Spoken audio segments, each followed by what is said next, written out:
In today's video, I'm going to teach you how to change a button color in Webflow. Open the Webflow website, then hover over your project and click Open in Webflow. Once the designer loads, go to the canvas and click the button you placed during setup so it becomes selected. You'll know it's selected when you see the blue outline around it. Now look over to the right side of the screen at the Style panel. At the very top, check the Selector field and make sure it shows the class for that button. This confirms you're editing the correct button style before changing any colors. Next, scroll down in the Style panel until you reach the Background section. In that section, click the color swatch next to Color. This opens the color picker. Move to the hex field inside the picker. Enter the new hex value for your default button color, and then press Enter. After that, click anywhere outside the color picker to close it. On the canvas, the button now updates to the new default color. This is the base appearance of the button when no one is interacting with it. Now we'll style the hover state. Go back to the top of the Style panel and click the small drop-down arrow just to the right of the Selector field. This opens the States menu. From that list, click Hover. Once you do that, a green hover tag appears at the end of the Selector field. That tag confirms you are now editing the hover state instead of the default one. Scroll back down to the Background section. Click the color swatch next to Color again to open the picker.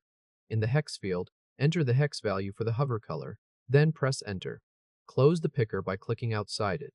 To check it on the canvas, move your mouse away from the button and then place it over the button again. While the pointer is on the button, it changes to the hover color. After that, set up the pressed state. Click the drop-down arrow next to the Selector field one more time. In the States menu, choose Active. Pressed. The Selector field now shows a green active tag, which means you're editing the pressed version of the button. Go down to Backgrounds, click the color swatch next to Color, and enter the hex value for the pressed color. Press Enter, then click outside the picker to close it. This state is used while the mouse button is being held down on the element, so it appears only during that pressed interaction. Next, style the focus state. Click the drop-down arrow beside the Selector field again. In the list, click Focused Keyboard. After you select it, a green Focused Keyboard tag appears on the Selector field. That tells you the focus keyboard state is active for editing. Scroll to Backgrounds, click the color swatch next to Color, and enter the hex value for the focused color. Press Enter to apply it, then click outside the picker to close it. This is the color that appears when someone reaches the button using the Tab key on the keyboard. Now return to the default state so you can preview everything properly. Click the drop-down arrow next to the Selector field again, and this time choose None from the top of the list. The green state tag disappears, which means you are back on the default style. From here, go to the top right of the designer and click the play icon to enter preview mode. In preview mode, move your mouse over the button and watch it change to the hover color. Then click and hold on the button, and it changes to the pressed color. Next, tab away and tab back to the button, and it shows the focused color.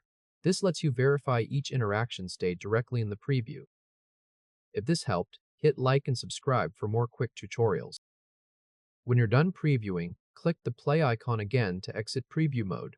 Your button now has a separate color for its default state, its hover state, its pressed state, and its focused state. That means each kind of interaction gives clear visual feedback directly on the button inside your Webflow project.